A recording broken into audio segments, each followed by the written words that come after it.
My name is Nora Calloway, and I was 22 years old the autumn I found out that the money my parents had saved for my education no longer existed. I should tell you first who I was before that room, because the before matters as much as the after. I grew up in Sutter Creek, California, a small town in the Sierra Nevada foothills that smells of pine resin and old gold rush ambition, the kind of place where everyone knows everyone's business and considers this a form of community care. My father, Gerald, ran a small accounting practice out of an office above the hardware store.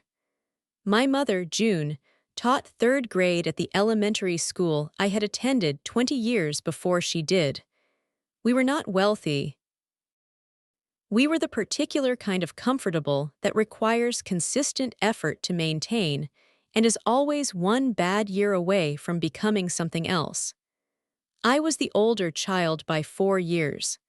My brother Derek arrived when I was in second grade, colicky and loud, the kind of baby who commands a room and never quite loses the habit. I was a quiet kid.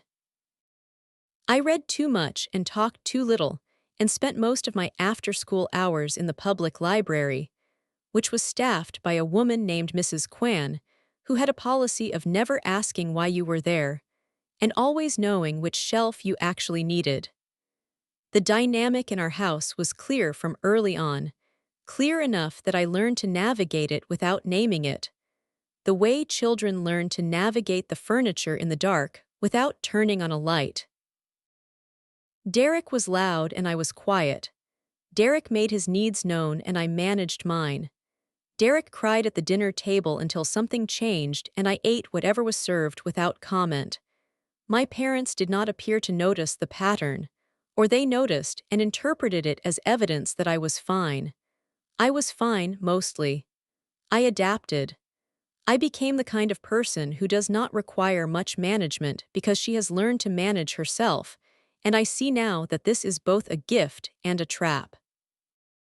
The gift is competence. The trap is that the people around you stop checking whether you need anything because you have trained them not to. I played soccer until I was 14, and then I stopped because the practices conflicted with the math team's schedule, and I had to choose, and I chose math without agonizing over it, which itself told you something. My father taught me debentry bookkeeping on a Saturday afternoon when I was 12 using a ledger he had retired from the office.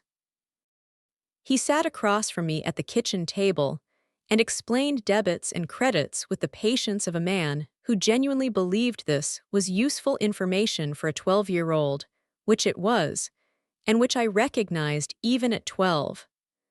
I filled in the sample ledger in pencil the way he showed me, and I went back the next Saturday and asked for another one.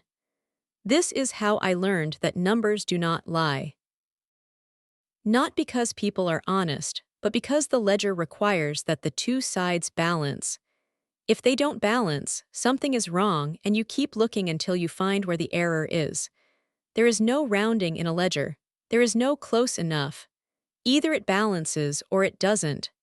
I kept this principle longer than I kept anything else my father taught me. My mother was warmth in the way that third-grade teachers are warmth, distributed broadly and managed carefully. She had the skill of making every child in a classroom feel seen, which is a real skill, and I do not diminish it. The particular skill she was less practiced in was making me feel seen at home, in the specific way that a daughter needs to feel seen by her mother, which is different from how a student feels seen in a classroom. I do not think she knew this. I think she assumed that the broad warmth covered everyone, including me, and I never told her otherwise because by the time I understood the gap I had already stopped expecting it to be filled. I am telling you this not to settle scores, but because this is a story about how people form the habits that determine their outcomes. And the habits that determined mine began in that kitchen, at that table, with that ledger, and that particular distribution of warmth. Derek was warm, I was capable. My parents loved us both. But love, as I have come to understand it, is specific. It shows up in which child gets the resources when there aren't enough for both, and it tells you something true even when neither side intends it to. My father started the college fund when I was 7. He told me about it directly, which I respected, sitting me down at the kitchen table and explaining, in the plain language of an accountant who believed children could handle plain language, that there was an account in my name, and that the purpose of the account was to pay for college, and that he would add to it every year and it would grow, and that when the time came I would have options. I understood this to mean, you can go anywhere you are good enough to get in. I filed it under the category of certain things, the same category as the house and the smell of pine resin, and the knowledge that Mrs. Kwan would always know which shelf I needed. I was valedictorian of my class at Sutter Creek High School.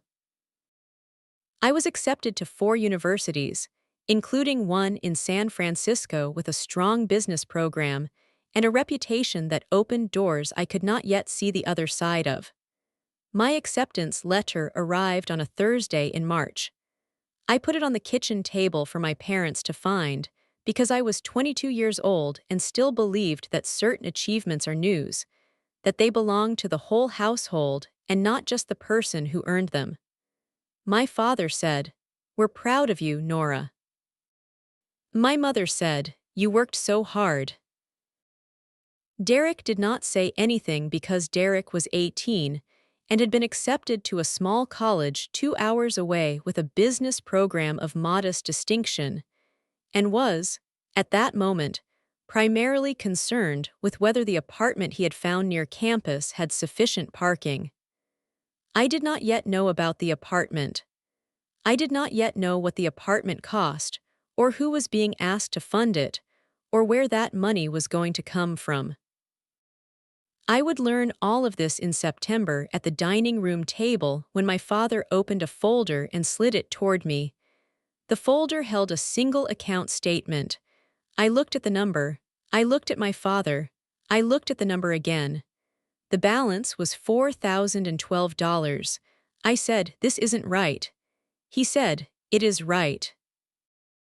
He said it in the voice he used at the accounting office, the careful voice, the one stripped of inflection so that the number is all that remains. I said, "There was $43,000 in this account in March.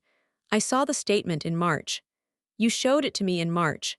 He said, "Yes." I said, "Where did it go?" And here is where my mother, who had been sitting at the other end of the table with her hands folded and her eyes on the tablecloth, said the thing I have been carrying for 8 years. She said Derek needed a start. 4 words. Not an apology, not an explanation, not the beginning of a larger sentence that would eventually arrive somewhere that made sense. 4 words, delivered in the tone of a woman who has rehearsed them enough times that they have stopped feeling like what they are. Derek needed a start. I sat very still. I have a habit of going still when something large is happening, the way animals go still when the landscape changes around them. I sat still, and I heard the sentence and I understood, in a way that went past the words and down into the body of me, that this was not a mistake, not an oversight, not something that was going to be revised next week when cooler heads prevailed. This was a decision that had been made, over months probably, possibly longer. In my name, with my money, for my brother, without anyone asking me, and now being explained with 4 words as if 4 words were a sufficient ledger entry for $39,000. The apartment near Derek's modest college was first and last month's rent, plus security deposit. A used car, because Derek had decided he needed a car, though his campus was 4 blocks from a bus line. New furniture for the apartment, because the furniture they were offering from home was, according to my mother, not the right scale for the space. A laptop, substantially nicer than mine. Courses Derek wanted to take that were not covered by his partial scholarship. And then the category my father called incidentals, which is the accounting word for money that went somewhere, and the record was not kept carefully enough to say precisely where. $39,000. I looked at my father across the table. He was watching the account statement rather than my face, the habit of an accountant who understands that the document is cleaner than the conversation. There was no additional apology forthcoming. There was no indication that he found the number remarkable. He had done the arithmetic, and the arithmetic had produced a decision, and the decision had been made, and now it was being communicated. I looked at my mother. She was still looking at the tablecloth. I asked, "What am I supposed to do?" My father said, "You're resourceful." He said it as if resourcefulness were something I had chosen as a lifestyle preference, rather than something I had been required to develop in a house where the quieter child's needs were routinely managed by the quieter child herself. My mother looked up then. She said, "The San Francisco school has loans. They have a work-study program. You're smart, Nora. You'll manage. You'll manage." I looked at her for a long moment. I let myself look at her the full amount, the way I rarely let myself look at the people in that room, because looking directly at a thing makes it harder to continue functioning around it, and I had always prioritized functioning. I said, "I see." 2 words. Not an adequate response and not intended to be. Just the 2 words that were available to me in that moment before the larger words gathered themselves into something I could control. I stood up. I said I needed some air. I went outside and I sat on the back step in the September dark, the porch light off, the yard smelling of dry grass and the end of summer, and I let the full shape of it arrive. $39,000. Accumulated over 15 years of modest deposits. Named for me. Spent on my brother's used car, and his apartment security deposit, and his furniture that was the right scale for the space. The San Francisco school I had earned admission to would now cost me, with the interest rates available to a 22-year-old with no credit history, approximately $11,000 a year more over the repayment period than it would have cost without loans. That was $44,000 over 10 years, more than the original fund, money I would be paying to a lender while also building a career, starting in a city where rent was not modest, and the cost of being there was constant. I did the arithmetic on the back step the way I had been trained to do arithmetic. Both sides, balanced. Then I went inside and opened the laptop and looked at state university programs. The loan conversation was not an option I was willing to take, and I want to explain why, because I think people hear the words "no loans" and assume the person saying them is afraid of debt or proud to a fault.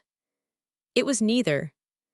I had watched what happened to money in my family when it was not documented carefully, when it moved without a clear record attached to it, when the ledger was kept in someone else's head according to someone else's accounting. I was not going to start my adult life in that position. I was not going to build something on a foundation that someone else had already shown me they were willing to treat as a resource to be reallocated. If the money was going to exist, it was going to be mine, earned by me, sitting in an account I could verify. That was the decision I made on the back step. I came inside and I closed the back door quietly and I got to work. I want to stop here, not to dwell in that September, but because I think something needs to be said to anyone watching this who is in a version of that year right now. I know the specific loneliness of being the capable one. The one who gets the resourceful speech and the they'll manage reassurance, and the quiet assumption that your resilience is a resource the whole family is entitled to spend. I know what it costs, and I know that the people spending it often don't see the bill because you never hand it to them. If that is you tonight, leave one word in the comments. I read them all, and I know exactly what that one word means. And if you want to see how 8 years of managing turned into something none of them expected, subscribe and stay with me. We're just getting to the building part. I did not go to San Francisco. I want to be honest about that, because the story is not a clean line from betrayal to triumph, and I am not going to pretend it was. I did the calculation the night I sat on the back step, and I did it again the next morning, and the answer was the same. The cost of the San Francisco program over 4 years, with loans, with the interest rates available to me, with the income I could realistically earn on a work-study schedule, produced a number on the back end that I could not make peace with. Not because I was afraid of debt. Because I was 22 and had just watched what happened to money in my family when it was not locked down with documentation, and I did not intend to spend the first decade of my adult life paying interest on a theft. I enrolled in the business program at the State University in Sacramento. Full academic scholarship, which I had earned and my parents had not had to fund. I graduated in 3.5 years because I took summer courses and overloaded my spring semesters, and worked 22 hours a week at an accounting firm downtown, where I started as a file clerk and ended, by the time I finished my degree, as a junior analyst with a standing offer of full employment. The accounting firm was on the 9th floor of a building on J Street, and the partner who ran the division I worked in was a woman named Sandra Park, which is a name I say with specific gratitude because Sandra Park is the person who treated me the way my parents should have treated me, which is to say she paid attention to what was actually there.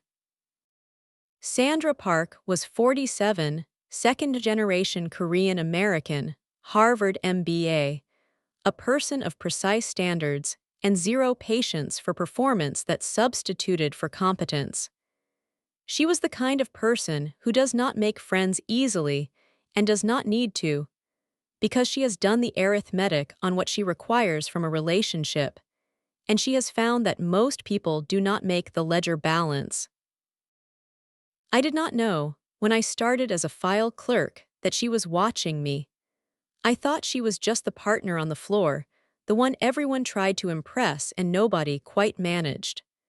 The first time she spoke to me directly was 6 months in, when I had corrected a data entry error in a valuation summary that had been missed by 2 analysts above me.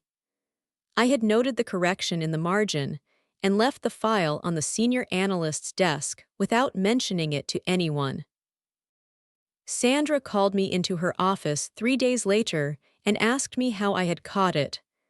I told her I had looked at both the source document and the summary and the figures did not reconcile. She looked at me for a moment. She said, "That is what you are supposed to do." She said it in a tone that suggested it was not, in her experience, what most people actually did. She gave me a more complex file the following week. I did the same thing. She gave me 3 files the week after. Over 2 years, Sandra taught me the mechanics of business valuation in the way that only a person who has mastered something can teach it, not the textbook version, the real version, the one that lives in the gap between what a document says and what is actually true. She taught me what questions to ask when the numbers look clean and something feels wrong anyway. She taught me that the most useful skill in this work is not mathematics. It is the capacity to hold steady in front of a number that is telling you something you don't want to hear. She was the first person in my professional life who said, directly and without softening it for my benefit, that I was very good at this. Not you have potential, not you're coming along nicely. She said, "You are very good at this," and she said it in the tone of a person who does not give that sentence away without earning it, which meant it landed differently than any compliment I had received from people who gave them more freely. I took the full-time offer when I graduated. I worked for Sandra for 4 years. On the afternoon, I gave her my resignation letter, the one I had written carefully and revised twice because she deserved a well-written letter. She read it and set it on the desk and looked at me and said, "What's your capitalization?" I told her. She was quiet for a moment doing arithmetic. She said, "You'll need to bring in your first client within 90 days or the math gets difficult." I said I knew. She said, "You have one." I said I was sorry. She said she had a client who needed the kind of work I did and who was, in her opinion, not well served by a firm of her size and billing rate. She said she had been waiting to see if I was going to do this and I had done it, and the client referral was hers to give and she was giving it. She slid a card across the desk, the way my father had once slid a folder. The difference was that what was on this card was something real and hers to give. I took it. I thanked her in a sentence that was not adequate and that I think she knew was not adequate and that she accepted anyway. Sandra Park came to my office warming, such as it was, which was coffee in the new space on a Saturday morning before anyone else arrived, just the two of us at the folding table I had set up while I waited for the actual furniture. She looked around the empty room and said it had good bones. I said, "I learned that from you." She said, "You already knew it. I just gave you the files." She still refers clients occasionally when the fit is right. I still send her a bottle of the wine she likes at the end of every year that closes well. Here is the part I need to tell you carefully, because I want to be precise about what it was and what it was not. It was not revenge. I need to say that clearly because the title of this story has a certain shape to it, and I know what that shape suggests. But what I did next was not revenge. Revenge is a thing you do to hurt someone. What I did was a business decision, made for business reasons, that happened to have a particular personal dimension that I had to decide how to handle. I had been tracking CDK advisors for 2 years in the passive, professional way I tracked all regional firms in my space. Not obsessively, not in the way of someone with a score to settle. In the way of someone who monitors the competitive landscape and keeps current on who is doing what and what their numbers suggest about their trajectory. CDK's trajectory had continued in the direction I had identified 3 years earlier. The receivables problem had gotten worse. One of the three partners had left the firm, taking 2 significant clients with him. Derek and the remaining partner, a man named Craig, had restructured twice without meaningfully addressing the underlying cost problem, and by the spring of my 30th year, the firm was generating revenue that looked acceptable from outside and carrying debt that looked uncomfortable from the documents I was able to review in the public record. They were not going under imminently. They were going somewhere that felt, to anyone who knew how to read the signs, increasingly inevitable. I had a conversation with my attorney, a careful woman named Ms. Reyes, who had handled my incorporation and my lease, and who had a gift for asking the question behind the question. I told her what I was considering. I told her the business case, which was sound, and which I had worked through in detail over 3 months of evenings at the kitchen table. I told her the personal dimension, because she needed to know it, and because I had decided the only way to do something like this with integrity was to be honest about every part of it. She asked me what I wanted the outcome to be. I said I wanted the firm. I said I wanted the clients and the staff and the office space and the infrastructure, all of which had genuine value that the current financial management was steadily eroding. I said I believed I could stabilize it within 18 months and make it significantly more profitable within 3 years. She said, "And your brother?" I said he can stay on as a consultant at fair market rate if he wants to. That is the offer. A clean acquisition at a fair price, no punitive terms, no drama, a business transaction. She looked at me for a moment the way she sometimes did, the look that meant she was deciding whether the thing she was about to say was her place to say. Then she said, "That's actually more generous than he deserves." I said, "I know, make the offer anyway." The offer went out on a Tuesday.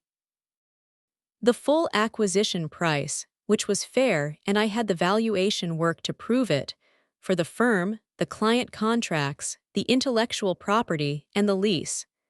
The terms gave Derek and Craig 60 days to decide. They were neither lowballed nor generous. They were exactly what the documents said the thing was worth. The email arrived at Derek's office at 10:47 in the morning. I know the time because Ms. Ray's confirmed transmission, and I noted it the way I note all significant times. I went back to work. Derek called me that evening. I had expected the call. I had in fact prepared for it the way I prepared for all significant conversations, which is to say I had thought through what he might say and what I would say back, and I had decided on the register I intended to hold, which was the same register I used for every acquisition conversation. Clear, direct, without agitation. He said, "Is this a joke?" I said, "No." He said a number of things after that, in a volume that climbed as the call went on. He said it was insulting. He said I was out of my mind. He said the firm was worth more than my offer. I told him he was welcome to have it independently valued, that I had done so already and would share the full report, and that I stood behind the number. He said, "You're doing this because of the money. You're doing this because of college." I said, "I'm doing this because the documents support it, and I believe I can run the firm better than it's currently being run. Those are the only reasons that matter in a business transaction." There was a pause. I could hear him working out whether to believe me. The answer, which I did not give him but which I had been sitting with for 3 months, was that both things were true and neither one negated the other. The business case was real. The documents supported it. I was going to run the firm better. These facts were not altered by the other fact, which was that the person who had received the funded start I had not received was now in the position of receiving a fair offer from the person who had been told to manage. I did not say any of this. He said, "I'm going to call Mom and Dad." I said, "That's your choice." My father called me the next morning. He was careful on the phone, more careful than he usually was, in a way that told me he had thought about the call before making it. He said he wanted to understand what I was doing. I told him what I was doing. I told him the business case, clearly and without editorializing, the same way I would explain it to a client. He was quiet for a moment. Then he said the thing I had not expected. He said, "You built something real." It was not an apology. It was not close to an apology. But it was the first sentence in 8 years that acknowledged something true, and I recognized the weight of it and held it for a moment before I set it down. I said, "Yes." He said he hoped I would be reasonable. I said the offer was already reasonable and it would remain on the table for 60 days. My mother called the following evening. Her call was shorter and went differently. She said I was punishing Derek for something that happened years ago. She said family didn't do this to family. She said, in the particular voice she reserved for things she had already decided in advance, that I should be ashamed of myself. I let her finish. She spoke for 3 minutes and 40 seconds, which I know because I looked at the call timer when she stopped. I said, "Mom, I am making an offer on a business at fair market value. If you'd like to discuss the valuation methodology, I'm happy to walk you through it. Otherwise, this is a business matter and it has a 60-day timeline." She said something else that I decided not to keep. Something about what I owed the family. Something about how she had sacrificed, how they both had. The ledger she maintained in her head, the one where I was always somehow in arrears, had apparently been updated with this latest entry. I said, "I'll be in touch through Ms. Reyes." I hung up. What came over me after that call was not triumph. I want to be honest about that too. It was something quieter. The specific exhaustion of a person who has just done something they needed to do, and who is now on the other side of it, and who understands that the other side is not a reward. It is just the next thing. I sat at the kitchen table, the same kind of kitchen table in a different city than the one where the folder had been slid toward me 8 years before, and I opened the next file on my laptop. The firm did not stop drifting during the 60 days. That was not surprising. Derek was distracted, and Craig was in negotiation mode, which meant the day-to-day decision-making was happening by committee in the worst possible conditions. A client called Ms. Reyes on day 33 to ask whether the acquisition was proceeding, which told me the word had gotten out to the client base, which was exactly the kind of operational distraction I would need to manage carefully in the first 90 days post-close. I noted it. I added a client communication plan to my integration checklist. I had an integration checklist. It was 4 pages. I had started it the same week I told Ms. Reyes to send the offer. Because there was no point sending an offer if you were not prepared to execute the thing you were offering to do. If you are watching this, and you know what it costs to be the one who manages, the one who finds loans and works 22 hours a week and overloads the spring semester while the other one gets the apartment and the car and the furniture and the laptop, I need you to know this. The managing is not what beats you. What beats you is the story you tell yourself about why it has to be that way. The story that says the capable one doesn't need anything. The story that says asking is weakness and patience is the same as acceptance. The managing was never the problem. I am glad I learned to manage. I am glad I learned the documents and the numbers and the precision and the patience. All of it made me. I just needed to learn the other thing too, which is that building something for yourself is not the same as taking it from someone else, no matter what your mother says on a Wednesday night phone call. Subscribe if this is speaking to something in you. What comes next is the part that took 8 years and 3.5 minutes. Craig, the second partner, called Ms. Reyes on day 11. Not Derek. Craig. The partner who had not grown up at my parents' dining room table and who therefore had no stake in the emotional calculus and could read a balance sheet without the interference of history. Craig said he wanted to discuss terms. The negotiation took 3 weeks. Craig was straightforward and professional, and by the end of it I found I respected him, in the way you respect anyone who prioritizes the thing that actually needs to be solved over the story they would prefer to be telling. He had been watching the firm's drift for 2 years, and he had not seen a clear way out of it. He saw one now. Derek took longer. Derek took 51 of the 60 days, which I had expected. On day 51, he called Ms. Reyes directly, which was protocol, and said he would accept the terms with one addition. He wanted the consulting arrangement I had offered to be formalized in writing with a clear rate and a 12-month guarantee. I had offered the consulting arrangement because I meant it. The client relationships Derek had built were genuine and worth maintaining. He knew the accounts and he knew the people. That knowledge had value, and I was prepared to pay fairly for it. Ms. Reyes sent the addendum the same afternoon. Derek signed it the next morning.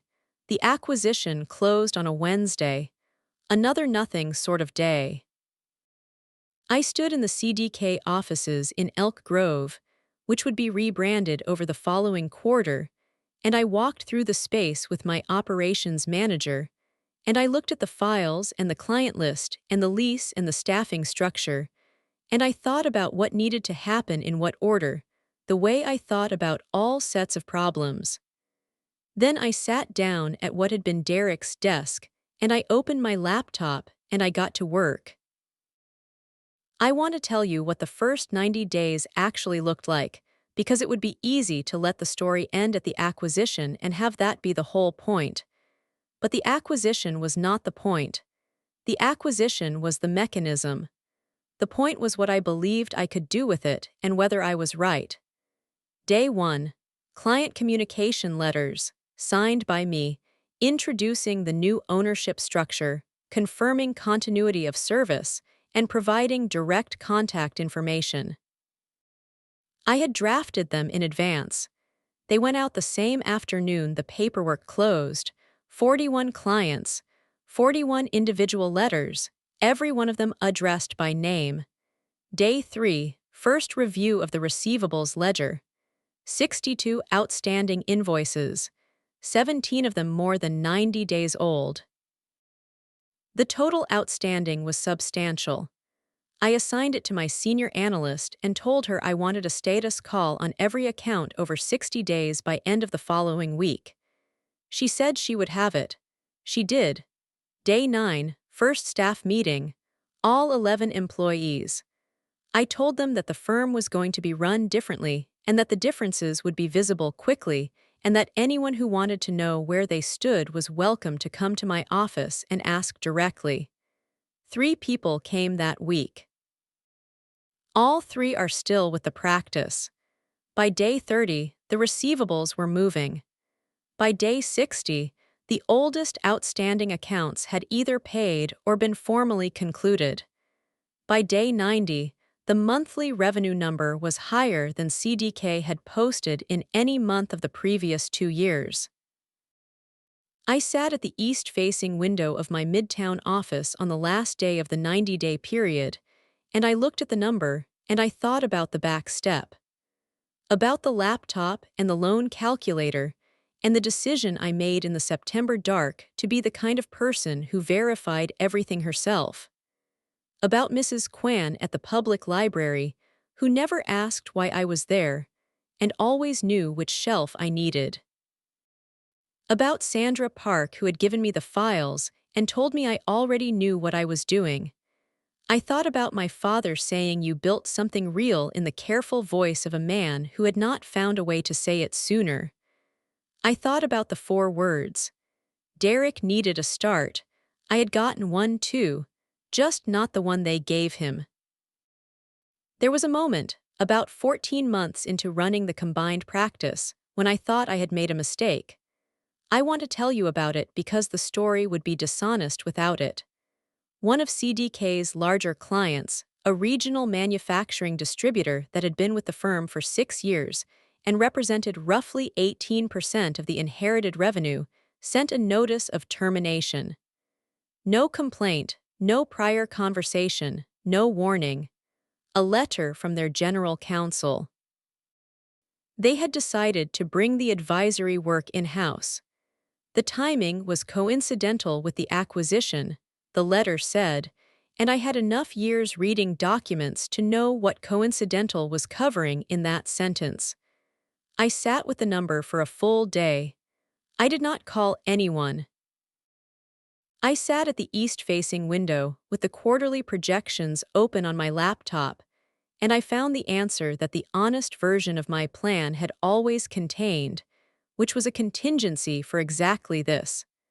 I had built it in because I had known that client retention post-acquisition is uncertain, and that the model which does not account for attrition is the model built by someone who has not done this before.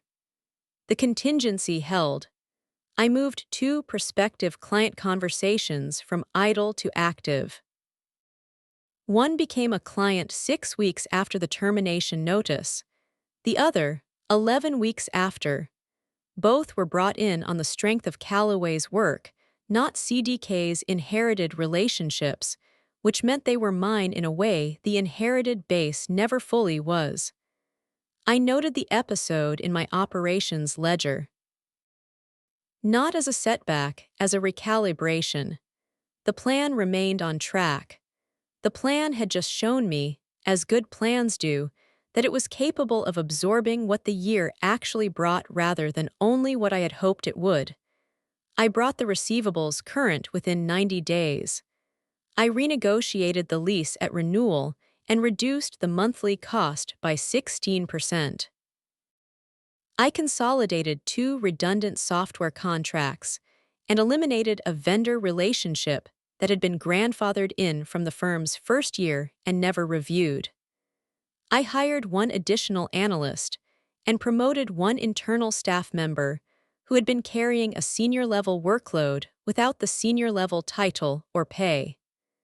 By the end of the first year, the firm was profitable in a way it had not been for 3 years. By the end of the second year, the integrated practice was generating revenue that made the acquisition price look, in retrospect, like exactly the opportunity it had been. Derek consulted on his 12-month arrangement. He was professional. He was, I think, surprised to find that I was as good at this as I was, though he did not say so directly. On the last day of his consulting period, he came into the office and handed me a file of client notes, organized and annotated, the best work I had seen from him. I thanked him and I meant it. He said, "You knew, didn't you, about the drift?" I said, "Yes." He said, "For how long?" I said, 3 years. He was quiet for a moment.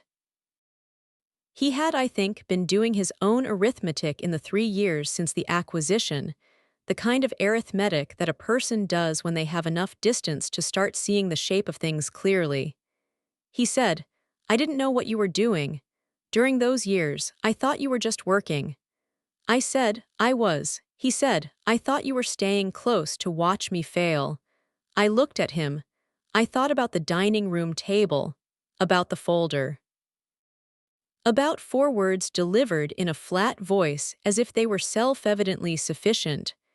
About the back step in September dark and the laptop and the loan calculator and the decision to become the kind of person who reads every document herself.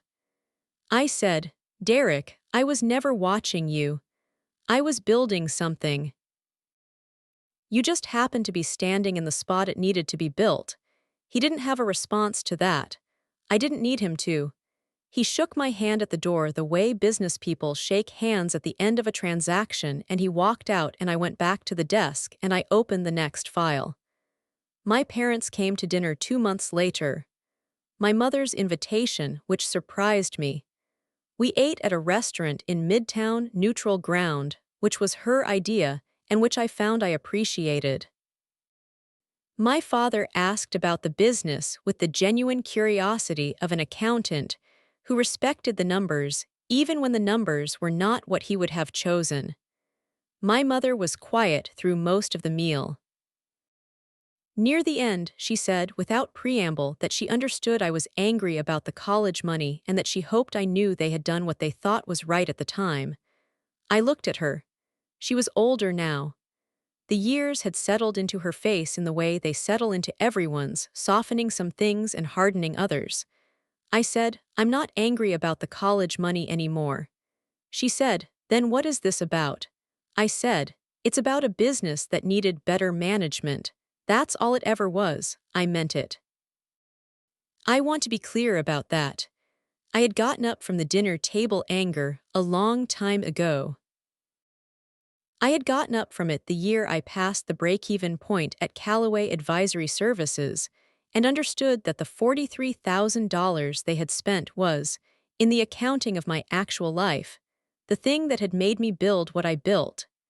If they had funded San Francisco the way they had promised, I would have graduated with loans and a degree, and I would have gone to work for someone else, and I would have been fine. Fine is a reasonable life. I do not begrudge fine. But the version of my life that exists because they didn't, the version that had to figure out how to be resourceful for real, how to read every document and check every number and build the thing from the actual ground up, that version produced something I did not expect. It produced me, all the way. My mother looked at me across the restaurant table. Something in her face shifted, briefly, into something softer.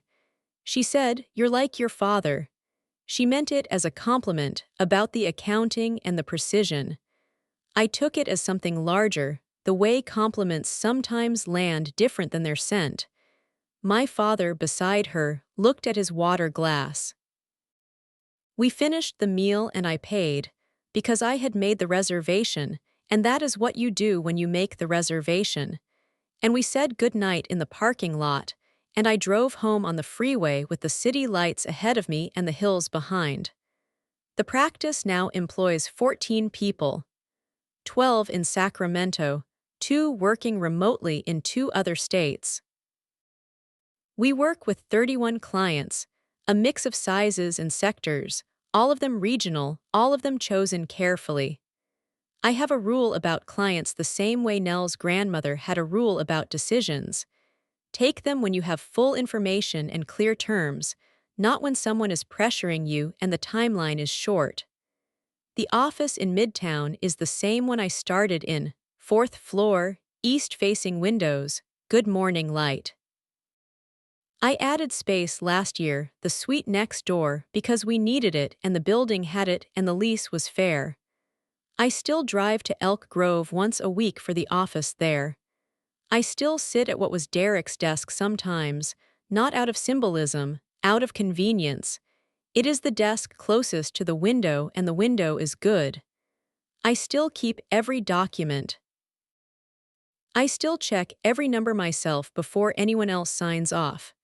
I still have the habit, drilled in deep, of reading behind the headline figure to the one that actually tells you what is going on. I still have the folder my father slid across the table. The account statement with the balance of $4,012. I did not keep it out of bitterness. I kept it the way you keep any document that taught you something true. It is in a file in my desk, behind the incorporation papers for Callaway Advisory Services, behind the original lease, behind the acquisition agreement. Behind all the things I built by learning to read what the numbers actually said. There is something I understood, sitting in that restaurant in Midtown, looking at my parents across the table. Something I had been working toward without knowing it was what I was working toward. The $43,000 was not the injury was the sentence. Derek needed a start, not because it was cruel, though it was, but because of what it assumed. It assumed that I did not need a start, that I was already started, fully formed, self-sufficient, requiring nothing that the family had to deliberately provide. I had spent 8 years proving that assumption right.